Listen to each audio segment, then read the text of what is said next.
Right, here goes. I hope this will be of some help to somebody who's fixing the slave cylinder on their ST1300.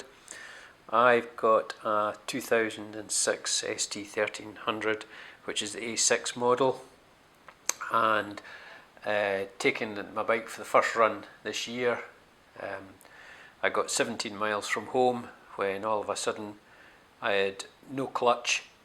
Excuse me, so I had to drive home, crunching a few gears and timing everything so I could turn off at junctions and on at junctions when there was no opposing traffic. So I changed the master slave and refurbished it, new seals and whatnot, and still had the same problem.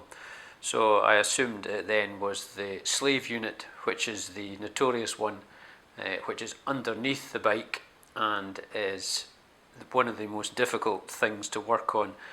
As they say, if you don't take the engine out, as a lot of garages apparently do, you're going to struggle. However, there are brilliant videos on YouTube which I've followed, and I'm not going to go over it again as to how you get to it and how you get prepared. The main thing I wanted to do was I adapted tools because I found that the restriction of the bolts that have to come out and the part of the frame that's behind it, that is where your problem is if you're leaving the engine in situ. Now, I left the sensor on at the back of the engine and I left the oil filter in because initially I wasn't planning on changing the oil.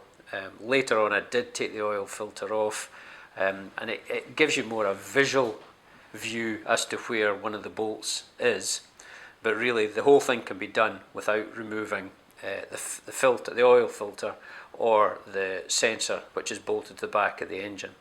So there are 3 bolts, 2 of which you can see and you can get quite easy access to. The third one is tucked in beside the oil filter, between the oil filter and the slave unit itself. Now, they are difficult to get. You can probably get a tool onto them, but when you then when you're lying on the ground trying to get the bolts out, either the spanner falls off, the socket falls off, or as soon as you put your hand in, because of the restriction of space, it's impossible to get your hand and the socket and what backwards. So what I found to make the job relatively simple was, obviously, it's an 8mm socket which fits on the bolt. Now, the socket set I have doesn't allow me, the drive itself is far too wide, and if I could get the bolt out, it was then jamming the back of the drive against this frame, which was counterproductive. So I then had to tighten the back in. So what I did was, I got a large Allen key, just one. I've got millions of these lying about the garage.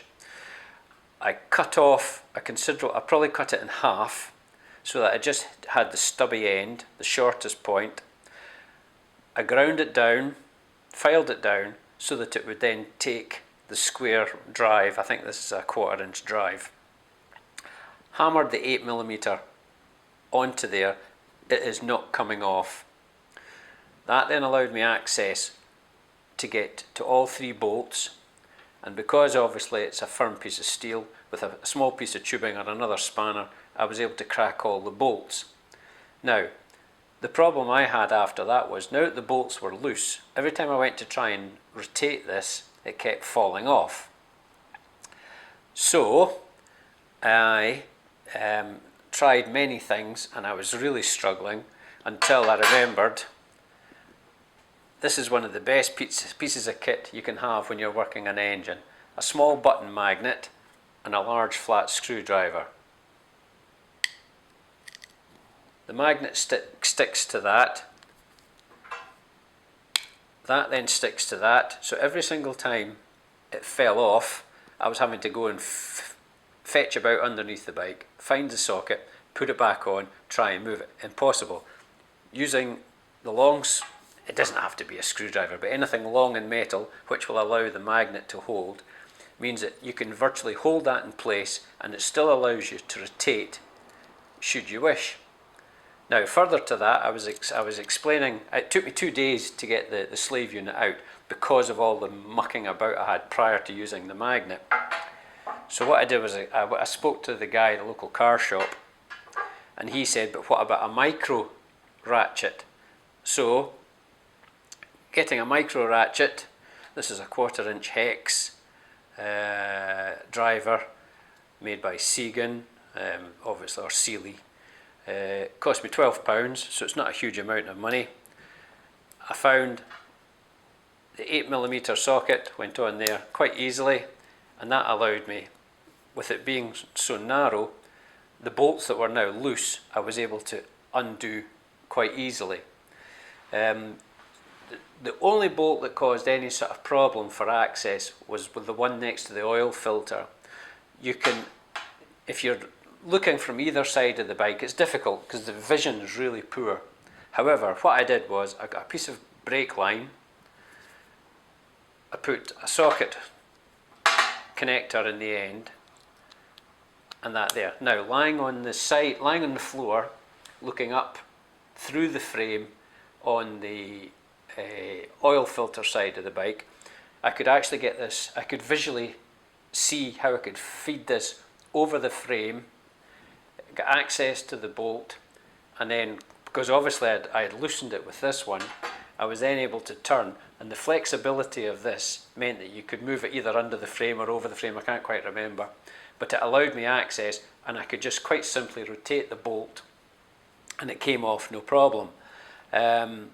I took the slave unit out, it was crusty and horrible, cleaned it all out, got it sorted, new seals, and then putting it back on was obviously just a reverse. I was able to put the bolt into here using the magnet. It meant that the bolt didn't keep falling out, so I could put it back into the hole.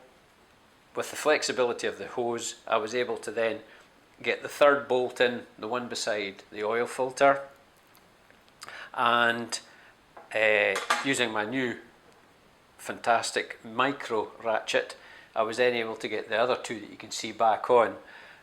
Once they were on, I was able to torque them up back onto my Allen key.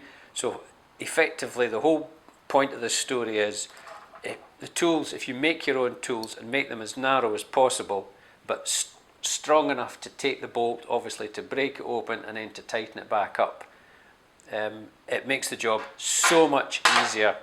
So dead simple, those were the tools I used. A piece of brake pipe to give me long access, two narrow sockets, a long flat screwdriver, and most importantly the button magnet which held everything in place. So rather than me having to constantly pick up, drop bolts or sockets, I just let the magnet do it, and the magnet held it in place. Space is really restricted, and I found that these simple tools and simple methods made the job an awful lot easier. If you're going to tackle it, don't stress, but do take your time, because it is frustrating, like everybody says. However, it's possible, and fingers crossed, I'll have the bike up and running. I'm waiting to give it a wash, in fact. Okay, have a good one. Cheers.